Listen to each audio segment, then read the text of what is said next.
Hi there Libra, welcome back to Wild Lotus Tarot and to your weekly intuitive reading for May 10th through to the 16th. Libra, I hope you're well. Let's see what may be on the cards for you for the week. I'm getting started here with the Work-Your-Light Oracle. I'll then be going to the Moonchild Tarot for lead tarot energy and then using the Rider-Waite and the Star Child Tarot for the tarot positions. You can find me on Facebook, Instagram and on TikTok, Libra. All the links that you need are below this video, including the link to my website should you want to arrange a personal reading. And if you could not forget to like, share, comment and hit the subscribe button after the reading, that would be amazing because it just allows me to keep those readings coming for you. Okay, Libra, let's do the oracle cards. We have got... Keepers of the earth, you're not alone. Ancient ancestors stand beside you. This doesn't come out very often, this card actually, and it really is this kind of reminder to have trust that there is a spirit team with you, that we all have angel spirits, guides, that we all have our higher self, we all have, you know, that energy that really loves us unconditionally and cares about, you know, our purpose and that we are really moving through life with ease and grace. So it's really saying here, just remember you're not alone. If you do need help or guidance or a sign, just ask for it. But bear in mind that spirit does work in the subtle realms and with the subtle energies. So your response or your answer will come through those forms. You know, the angel numbers, the lyrics of the song that are on in the cafe as you walk in that really speak to you, that number plate that you pull up, you know, behind it, the lights where, you know, the number combination or the letters are significant, right? So that's why we need to be slow, you know, slowing down and tuning in order to receive the messages from source. Yeah, we need to ground ourselves, get grounded, empaths, highly sensitives, connect with nature. This is really a card of slowing down and spending more time being rather than doing, so that we can feel, into our intuition, we can feel into the path ahead and what's right for us. We are human beings, not human doings, and there really is this big movement of rewarding, you know, productivity and the go, go, go and the scroll, scroll, scroll in today's society, but really we are at our best when we are slowing down, we are softening, and we really need to balance those energies. That's balancing the masculine, which is the pushing out into the world and the doing energy, and the feminine, which is the softening, receptacle, receiving energy. So it's just a reminder there to say, you know what, really that key to tuning in and hearing those messages from source, spirit, your higher self, is really achieved in the balancing of those energies and the slowing down.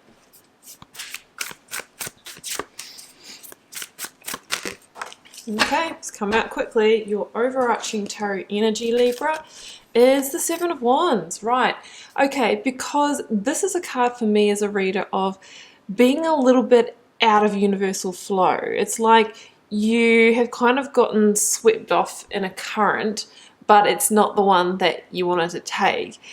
This card for me appears when life is becoming a bit of a challenge, where we're really having to fight to stay on path, or we're really trying to fight to stay in a situation that maybe it's just not meant for us anymore. So it can be like, you know, that the job that we go there every day and it drains us of energy, or we're having conflict, or just doesn't feel like it's right for us anymore. The same can be said in a relationship context where, you know, we're just, you know, it's abrasive, right? We're just not aligning, we're triggering each other and that kind of thing. And of course we're going to have moments like that in work and relationships. The issue is when it's like that all the time and it's not sustainable and it's putting you in that fight, flight or freeze kind of pattern. So the Seven of Wands is my indicator of what energies or what challenges do you need to remove from your life to get back into universal flow. I believe that we all have a best karmic timeline to move with, and sometimes when life is just feeling challenging all the time, it's an indication that we've taken a sidestep, that we're not moving with our best path, and that is the indication that we need to get grounded and really take an objective viewpoint, a King of Swords viewpoint, and really look at where we might need to draw the line, where we might need to establish boundaries, what we might need to cut ourselves free from, which obviously can be a really challenging process in itself. Okay, Libra, let's go to the tarot. Calling in the energy of the recent past, energies leaving, completing, or transitioning for you.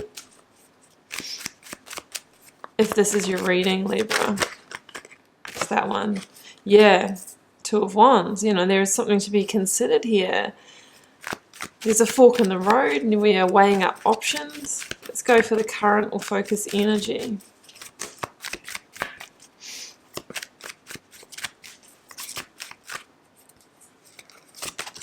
Nine of Cups, beautiful energy. Outcome energy, please. Outcome result. 10 of Pentacles with Justice. Libra energy. Number 11 in the major arcana with the 8 of Cups at the bottom of the deck. Let's grab the clarifiers. The Empress, yeah. I mean, she was in reverse popping out. Yeah, I feel like there could have been, a blocking of this birthing of this new age, this new beginning for you. You'll notice I don't really reverse the cards in my readings. I just take note of when they come out like that, and I generally read them with that intent, and I can feel into it from the rest of the cards. So if you're wondering, there goes your 7 of Wands again, but in this deck, and the Ace of Pentacles. Okay, and that was actually in reverse too. So we can see that we're blocking opportunities by staying in situations potentially that are past their use by date, that are not meant for us anymore. Clarifying 10 of Pentacles with the Justice energy, 8 of Swords. Yeah, I was expecting that card. I don't know why actually, but I was expecting it. King of Wands at the bottom of the deck. Yeah, Libra. So, what I'm really seeing here is kind of like this stock take of what wands do I keep and what wands do I leave in my life? The wands being, the situations, the opportunities. The Two of Wands is kind of known as that life in review card. We're doing a life stock take here. What is working for us and what is not? What is, really giving us energy and what is draining our energy? What do we need to move away from in order to broaden our horizons, to move into our passions, our desires, our purpose? This is kind of the question at hand here. I see you currently, standing sort of in this comfort zone of the now, but really assessing what bold moves, what action do I need to take to really get out there and create what's in my heart's desires? How do I get back into that beautiful current of life? But you still have a lot of attachments to the situations, the people, the job, whatever it is that you may need to leave behind. There's a definite attachment here, so much so, it's like it's bolted on and it's part of you. And we all know that to fully embrace the new, there is generally endings that we need to allow to happen. The Empress here, she came out in reverse, and in her upright, the Empress is about birthing new opportunities into the physical realm. It's about making things happen, moving ahead with your manifestations, and it's about birthing the new. It's about abundance. It's about attracting blessings into your life. So in reverse here, to me, this is like when we stay in situations that are not meant for us or that are draining our energy, we block the new beginnings and the energy of creation here with the Empress. So there's a sense of pause or holding pattern here because the energy is just cycling around and managing your life, and you can't use that energy, or there's no available additional energy to move things forward. That's what I'm sensing here. We've got the King of Wands here, which I love, because the King of Wands it's Leo energy in the minor arcana, but it's this real energy of vision and discernment. So the King of Wands is going to be this kind of foresight that helps you determine which wands to retain in your life and which wands to allow to burn away, is what I'm hearing. It's this fire energy. It's like, what do you need to burn away? Or we know that fire, changes states. What wands, what situations do you need to allow to change state? So that's what the King of Wands wants for you. The King of Wands wants you to shine bright. The King of Wands wants you to move towards those passions, purpose, and desires that are really going to help you build your empire. The King of Wands is almost like a bit of a business person or entrepreneur, but it's in all life areas. It's like the King of Wands only wants you to take on good investments in love and business and in your direction forward. It doesn't want you to waste time and energy. So it's time to kind of take that objective viewpoint that we mentioned before and really focus on the areas of your life and the opportunities that can bring you to get you to make progress again, because I feel like there hasn't been a lot of progress. It's more just I'm seeing that circle energy of just the tail chasing. That's what I'm trying to say. So in the current focus energy, we have the Seven of Wands again. Ace of Pentacles came out in reverse with that Nine of Cups. So you can see here in the Seven of Wands card how these the person in the tiger here are bunkering down from the attack, right? From the wands coming at us. So there's this real need to kind of protect ourselves, protect our energy. We're always feeling like we're under attack, and because we're always feeling like that, there's no way that we would be tuning into the subtle energies and hearing our intuition, because we're in survival mode with the Seven of Wands. So we really need to allow that to complete, because with the Ace of Pentacles in reverse, it's blocking some beautiful new opportunity from coming in for you, one that can lead you to, contentment, satisfaction, that can really make your wishes come true. This is the wish fulfillment card. So the Ace of Pentacles can be, a greater sense of security in yourself, stability. It can also be, in a practical sense, new job opportunity, money coming in. It can be new clients, new contracts, new home. It's that kind of energy.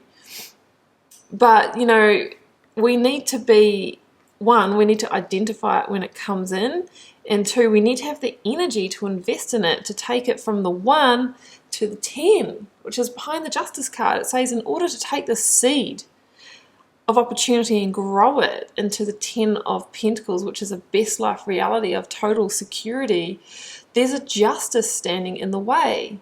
We should move on to that. There's a justice standing in the way, and justice is like, what big change, what big modification, what big adjustment do you need to invite into your life or navigate to be able to invest in this opportunity and bring things back into balance for you? Justice really can be about drawing that line in the sand and creating like firm boundaries against what is not working for you here, so that you can claim that victory. So that's what I'm really sensing, guys. It's like it is justice time for you. You really deserve to move towards the 9 of Cups, that total wish fulfillment. But at the end of the reading, we've got the 8 of Cups, because there is a transition that needs to happen before you're going to get there. There goes your King of Wands again, but in reverse now. So this is what I'm seeing. Like, we've got 8 of Swords, 8 of Cups here, and 8, is that real number of abundance and mastery. But it comes through realizing what we need to transition from. The person in the 8 of Cups has realized that whatever the situation is that's under review for you, you've got 8 cups there, but not the 9th cup. Right, the 9th cups is on the other side of this justice, and we're awakening to the fact that there's a fundamental piece missing in this situation, of value in this relationship that we can never overcome. Maybe the lack of progression or payment in the job situation. Yeah, we've had 8 cups, and that's good, but it's not the higher levels of elevated living in consciousness, the 9th cup, the 10th cup, the real heart-centered joy and satisfaction is what you're really aiming for. Why should we settle for less? So it's in following your intuition, the seed of the intuition that you have been feeling for some time. It's now time to follow it and transition out of the situation. I don't think the ego is going to allow you to go easily or quietly, Libra. The 8 of Swords is really that when the mind starts to arc up, when we're under change, and say, but we should stay where we are. We're comfortable and secure in another sense, even though we might be unhappy. We have some sense of stability here. What happens with the finances if we move in? What happens, with the home situation? However, if we listen to that, we are going to keep ourselves where we are. We are going to keep ourselves in that trapping. So that's where we need to get grounded and come into the body so we can feel our way through this transition, not think our way through it. Because what's up for offer here is the 10 of Pentacles. If we can take this process, that one of Pentacles, that ace, can grow through to the 10. It's a beautiful reality, living your best life, comfort, security, but created in alignment with your truth, not selling out or settling for a lesser comfort that is not in alignment with you, if that makes sense. So it's a beautiful energy, and it is the potential end point, not in a week, obviously, but as we walk this path and as we take this process, this is where we can end up if we are willing to temporarily leave our comfort zone and, accept the wands, the opportunities, the people into our lives that are going to help us move towards that, desire, that passion, that purpose. Okay, Libra, well, I'm going to leave it there for you, and I do hope you enjoyed this channeled tarot message. Keeping in mind it is a general reading for the collective, so it may or may not be for you. Feel free to drop me a comment, guys. I read them all. I do my best to interact with you guys over there, as I can also manage my energetic resources. Sometimes I don't give as larger replies as I'd like to, but I do what I can. Yeah, and I really find that just helps me get to know you guys and connect with you all personally and see what the collective themes are as well. So Libra, it has been a pleasure reading your cards this week. I'll see you back here for another one. Bye for now.